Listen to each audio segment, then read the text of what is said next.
मालिक, आज से आपके 19 साल पूरे हो गए और आपने 20वें साल में कदम रखा है। ये लीजिए आपके सारे जमीन जायदाद के कागजात और ये हैं आज तक के नाफा नुकसान के हिसाब, साथ में खजाने में सारे पैसों के हिसाब इसमें है।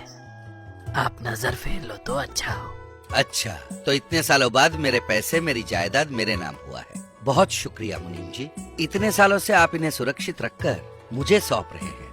जिंदगी भर आपके आभारी रहूंगा। अगर सब कुछ ठीक ठाक हो तो मैं इजाजत चाहूंगा। मैं गांव जाना चाहता हूँ। पर ऐसा क्यों मुनीम जी? यहाँ पर तो आप खुशी है ना? अचानक से ऐसी निर्णय ले ली? कोई और बात हो तो मुझे बताइए, उनके समाधान निकालने की कोशिश मैं करता हूँ। ऐसी कोई बात नहीं है मालिक। उम्र के लिहाज से मैं अब काम छोड़ना चाहता हूँ मालिक, सच में। ओह, तो ठीक है। आपको कभी किसी चीज की जरूरत पड़े मुझे याद कर लीजिएगा, या फिर से आपको नौकरी करने की इच्छा हो लौट आइएगा। आपकी उम्र से मुझे कोई फर्क नहीं पड़ेगा। आप मेरे साथ हो तो बस। आपने मुझ पे इतना भरोसा किया, धन्यवाद मालिक। मगर एक बात बोलूंगा, अब बुरा ना माने तो खुद का काम हमें खुद ही देखना पड़ेगा, वरना वो ठीक से नहीं होंगे। आपका मन काम से हटा, काम वाले आपके पीछे से काम चोरी करने लगेंगे। संभल के रहिएगा। जी अच्छा, आप खुद ही देखिएगा। अच्छा मुनीम जी, आपका पोता चंदू, वो बचपन में मेरे साथ ही पढ़ता था ना? अब क्या करता है कहाँ वो? चंदू आज शहर में महाराज के स्थावर में आर्थिक मंत्री बन गया है। होशियार बच्चा है। उसकी काबिलियत देखकर महाराज ने उसे अपने मंत्रिमंडल में शामिल कर लिया है। ओहो, इस तरफ आए तो मुझसे मिलने को कहिएगा। मिले कई साल हो गए। अब आप चलिए। फिर मुनीम जी ने नंदू के हिस्से की जमीन जायदाद उसे सौंपकर अपनी नौकरी छोड़ दी। ऐसे दिन गुजरने लगे, पर नंदू ने अपने काम की तरफ बिल्कुल ध्यान नहीं दिया।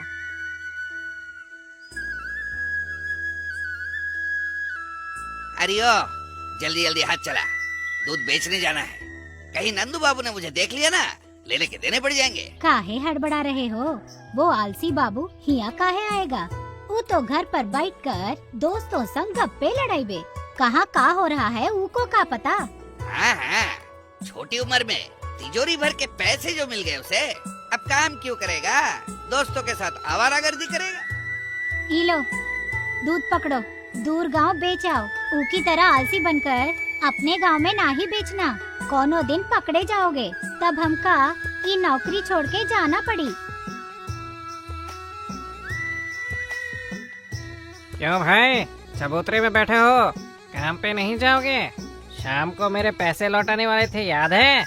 अरे मैं काम पे जाऊं या ना जाऊं, मेरे हिस्से के पैसे मुझे शाम को मिल जाएंगे। तू शाम को घर आ और पैसे ले जा। अच्छा सुन, तू शहर की तरफ जा रहा है ना, तो देख मेरा बेटा खेलने के लिए लकड़ी का घोड़ा मांग रहा है, एक लेते आना। शाम को इसके ही पैसे दे दूंगा। तुम्हारा काम भी अच्छा है भाई। नंदू बाबू तो घर से निकलने से रहा। आएगा भी तो शाम को नाटक देखेगा या मुर्गियों पे दांव लगाएगा। इसके अलावा खेत की तरफ तो आंख उठा के देखेगा नहीं। अच्छा मालिक मिल गया है तुमको। अय्याशी के लिए भी किस्मत होनी चाहिए।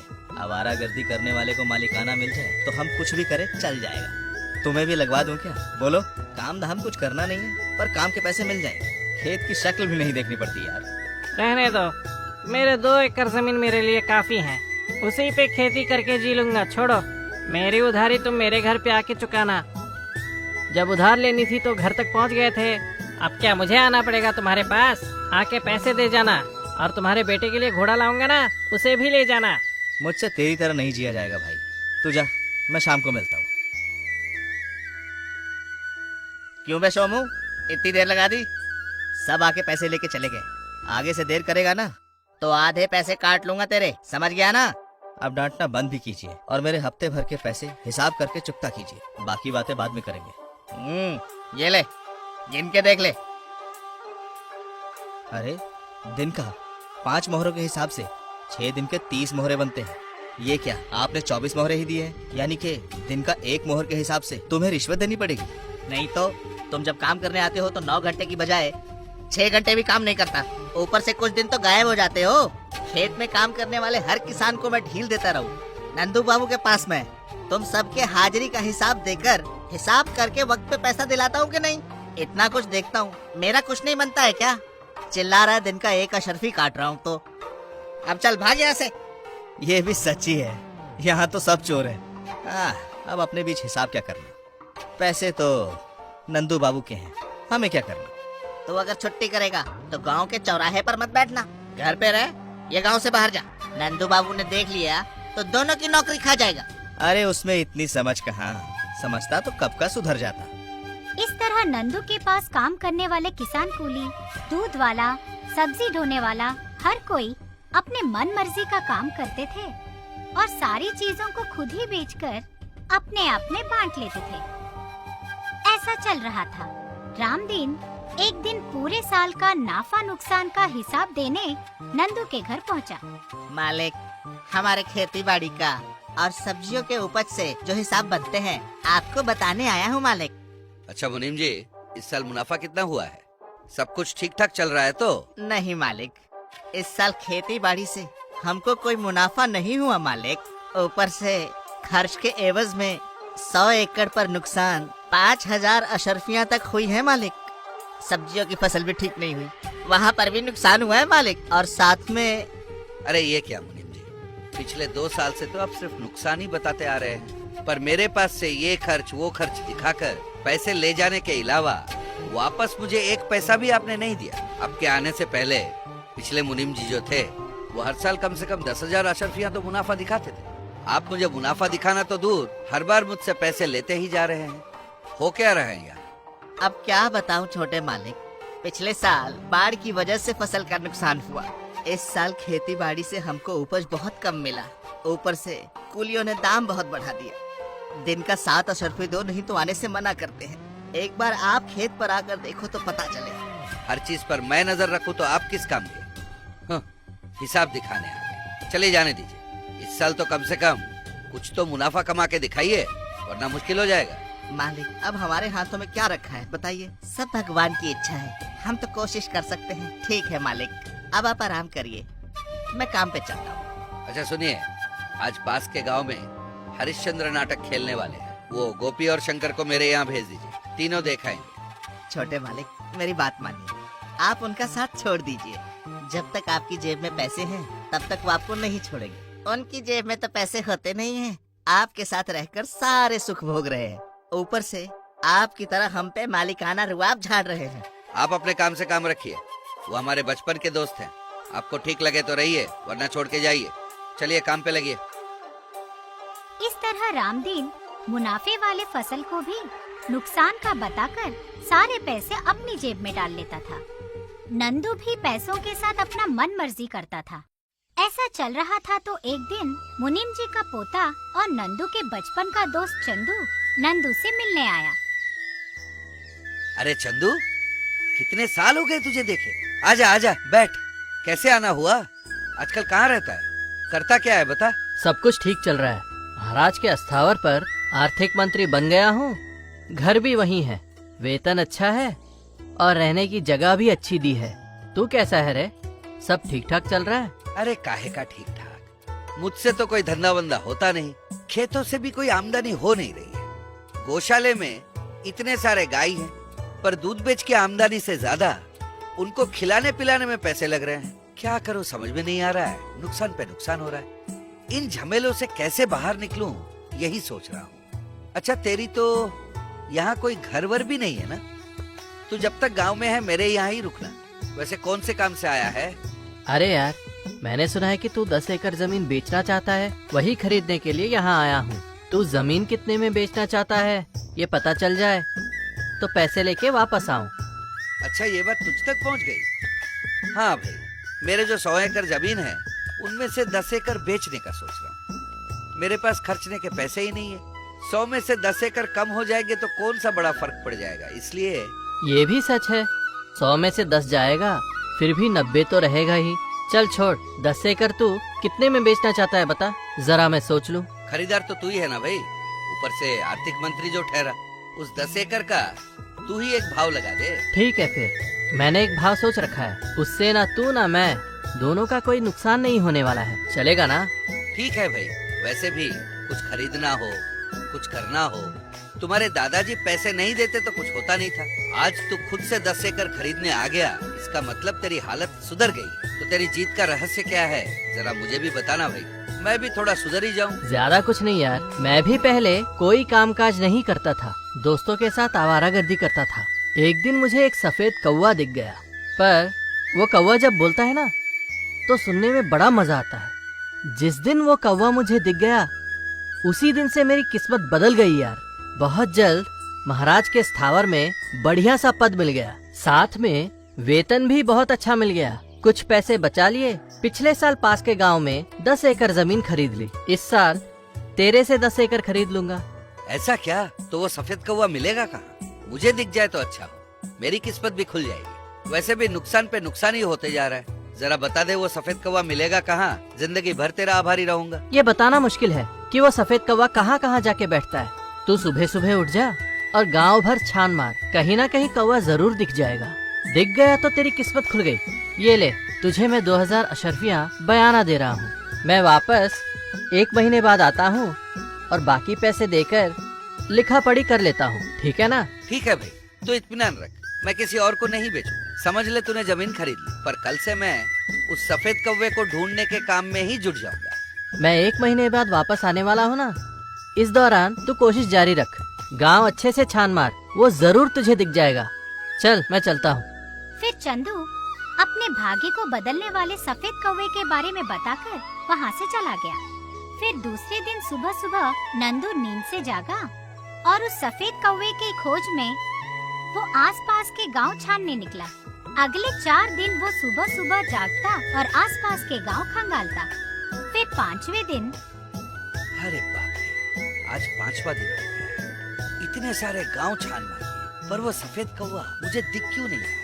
सारे गांव छान मारा, पर अपने गांव को छोड़ दिया। कहीं वो कौवा अपने ही गांव में तो छिपा नहीं है? अब तो मुझे अपने ही गांव में ढूंढ के देखना पड़ेगा। चलते चलते वो फिर गांव के चबूतरे की तरफ चल पड़ा। नंदू को आते हुए सोमू ने देख लिया। बाप रे, आज तो मालिक घर से निकलकर गांव तक पहुंच गए। मैं काम चोरी करके यहाँ बैठा हूँ, पता चल गया तो मेरी नौकरी जाएगी। मुझे तुरंत यहाँ से रफू चक्कर होना पड़ेगा। अरे वाह, हमारा गांव कितना सुंदर है। वो सफेद कौवा जरूर यहीं कहीं होगा। अरे यहाँ तो हमारी सब्जियाँ उगती है ना, देखते हैं काम कैसा हो रहा है।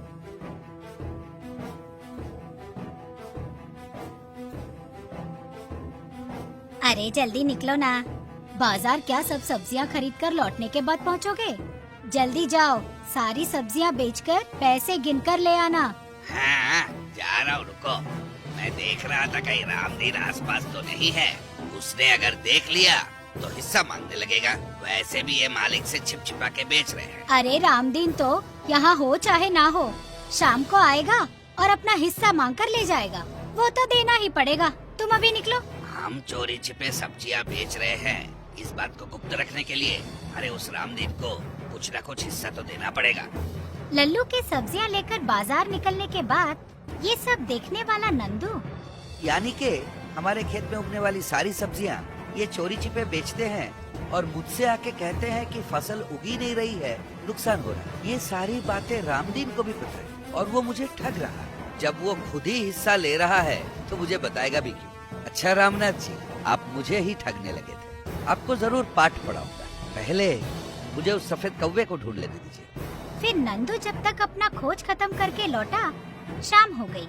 घर लौटने के रास्ते में अपने गौशाले के पास कुछ आवाजें सुनकर रुक गया। सुनो, आज ना 2 घड़ा दूध दोया है, इसे बेचू ना तो कम से कम 10 अशर्फियाँ मिल जाएंगी। अच्छा सुनो ना, लौटते वक्त तुम्हारे लिए जरी की साड़ी ले आऊंगा। नीली पीली मत उठा के लाना, बढ़िया सा हरा रंग वाला लाना। सारा पैसा साड़ी पर लुटा मत देना। शाम को 3 मोहरे रामलाल को देनी है।